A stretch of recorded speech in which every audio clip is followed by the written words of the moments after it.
क्या मोहिनी की जिंदगी अब मुकम्मल तौर पर बर्बाद होने वाली है? क्या ज़रून इसे माफ़ करने की बजाय हमेशा के लिए अपनी ज़िंदगी से निकाल देगा? क्या मोहिनी के लिए किए की सज़ा इसे घर से बेइज्जत होकर निकालने की सूरत में मिलेगी? और सबसे बड़ा सवाल ये है कि क्या ज़रून अब रोमा से शादी करने के लिए तैयार हो जाएगा? आने वाली कहानी में हालात एक ऐसा रुख इख्तियार करते हैं जहाँ हर रिश्ता, मोहब्बत, धोखे और इंतकाम सब एक दूसरे से जुड़ते नजर आएंगे।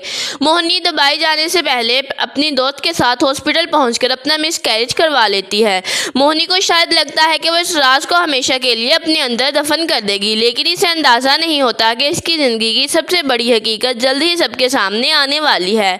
साशा इसी मौके का फायदा उठाते हुए ज़रून को मोहिनी की वो वीडियो दिखा देती है जिसके बाद मोहिनी की उल्टी गिनती शुरू हो जाती है। ज़रून के लिए ये हकीकत नाकाबिले बर्दाश्त होती है कि मोहिनी इसके बच्चे के साथ ऐसा कर रही है। अगले ही दिन ज़रून अपने वकील से राब्ता करता है और मोहिनी को डिवोर्स देने के लिए कागजात तैयार करवा लेता है। यूं वो फैसला कर लेता है कि मोहिनी के साथ मजीद कोई रिश्ता बाकी नहीं रखा जा सकता। इधर मोहिनी रोते हुए अली हसन के पास पहुंचती है, उससे मदद की दरख्वास्त करती है। वो कहती है कि अब ज़रून को समझाएं वो मेरे साथ ऐसा ना करे। मैं अपने किए की माफ़ी मांगने के लिए तैयार हूँ। लेकिन अली हसन भी मोहिनी के इस किए से शदीद नाराज़ होते हैं। वो साफ अल्फाज में कहते हैं तुम ज़रून के बच्चे की कातिल हो, सिर्फ माफ़ी मांगने से उसका बच्चा वापस नहीं आ सकता। अली हसन मोहिनी को मशवरा देता है कि इसके लिए बेहतर यही होगा कि वो खामोशी से अपना सामान पैक करे और घर से चली जाए, वरना ज़रून इसे ज़बरदस्ती धक्के मारकर घर से निकाल देगा। मोहिनी के लिए ये अल्फाज किसी क़यामत से कम नहीं होते, क्यों ना कि इसे पहली बार एहसास होता है जिस घर और शोहर के लिए इसने अपने माँ बाप तक को छोड़ दिया था, आज वही शोहर इसे अपनी ज़िंदगी से निकालने जा रहा है। दूसरी तरफ नीलम अपनी भाभी से अपने शौहर के बारे में बात करते हुए एक बूढ़े से शादी करके वो पछता रही है। रोज़ रोज़ कौन इसकी खिदमतें करे, अच्छा है कि वो इसे डिवोर्स देकर अपनी ज़िंदगी से आज़ाद कर दे। नीलम को अपने शौहर के पैसों की भी बहुत फिक्र है। वो अपनी भाभी को यकीन दिलाती है कि मिर्ज़ा को कुछ मालूम नहीं होगा, क्यों ना कि वो हर रोज़ अपनी जमा पूंजी इसी लॉकर में रखता है जहां से नीलम पैसे उठाकर लाई है। इधर जब फरीहा को मालूम होता है कि ज़रून मोहिनी को डिवोर्स देकर अपनी ज़िंदगी से आज़ाद करने वाला है तो इसकी खुशी की कोई इंतहा नहीं रहती। फरीहा फ़ौरन रोमा के पास पहुंचती है, उसे बताती है जिस शख्स को हासिल करने के लिए वो इतनी जद्दोजहद कर रही थी वो खुद उल्टे पाँव इसकी तरफ वापस आने वाला है। फरीहा रोमा को बताती है कि ज़रून मोहिनी को डिवोर्स दे रहा है, लेकिन रोमा इस खबर पर फ़ौरन खुश होने की बजाय अपने माजी के रवैये को याद करती है। वो कहती है आज तक इसने ज़रून के घर वालों के साथ अच्छा रवैया इख्तियार नहीं किया, वो हमेशा इनके सामने एटीट्यूड से पेश आती रही है और यहाँ तक कि साशा को भी डिवोर्स दिलवाने के लिए भरपूर कोशिश करती रही है। इसीलिए इसे यकीन नहीं आ रहा कि ज़रून अब इससे शादी करेगा। रोमा की ये बात सुनकर फरीहा इसे तसल्ली देती है और कहती है कि वो साशा को इतनी मोहब्बत और प्यार देगी कि साशा खुद ज़रून को इसी रिश्ते के लिए राज़ी कर लेगी। अब देखना ये होगा कि वाकई साशा अपनी माँ की बात मानकर रोमा और ज़रून को एक करने की कोशिश करेगी या फिर हालात एक बार फिर सबके अरमान तोड़ देंगे।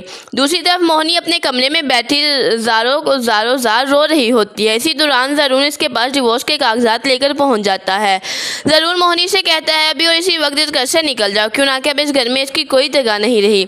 मोहिनी दोनों हाथ जोड़कर ज़रून से मिन्नत समाज करती है। वो कहती है खुदा के लिए मेरे साथ ऐसा नहीं करो, मैं किस मुंह से अपने माँ बाप के घर जाऊंगी, तुम्हारी वजह से मैंने अपने माँ बाप को ठुकराया।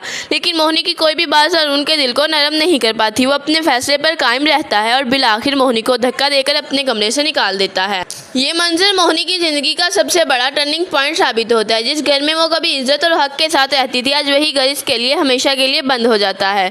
दूसरी तरफ अयान की ज़िंदगी भी एक नए मरहले में दाखिल हो चुकी है। अयान का दोस्त मुस्कान के साथ पार्टनरशिप कर लेता है। वक्त गुजरने के साथ दोनों अच्छी खासी रकम जमा कर लेते हैं। अयान मुस्कान के लिए एक शानदार बंगला खरीद लेता है। दोनों खुशी खुशी उस नए घर में रिहाइश इख्तियार कर लेते हैं। इनकी ज़िंदगी में आने वाली ये खुशियाँ कहानी में एक मस्बत रंग पैदा करती हैं। इधर हम जैसे ही पाकिस्तान से वापस आता है वो साशा को अपने घर ले आता है। रोमा साशा की खिदमत में कोई कसर नहीं छोड़ती। वो साशा का ख्याल रखती है और अपनी मोहब्बत और अच्छे रवैये से इसे मुतासर करने की कोशिश करती है। रोमा की यह तब्दीली देखकर साशा अपनी माँ को फ़ोन करती है और कहती है आप भाई से बात करें कि वो रोमा से शादी कर ले। अब रोमा काफ़ी बदल चुकी है और मुझे यकीन है वो आपको कभी शिकायत का मौका नहीं देगी। साइमा साशा की बात सुनती है, लेकिन ज़रून की मौजूदा हालत का भी उसे एहसास है। वो कहती है अभी ज़रून मोहिनी के सदमे से बाहर नहीं आया, जैसे ही हालात कुछ बेहतर होंगे वह ज़रून से रोमा के बारे में बात करेगी। अब सबसे अहम सवाल यही है कि क्या ज़रून वाकई अपनी माजी को बुलाकर रोमा को अपनी ज़िंदगी में जगह देगा। दूसरी तरफ ज़रून अपने ऑफिस में बैठा काम कर रहा होता है कि अली हसन इसके पास आते हैं।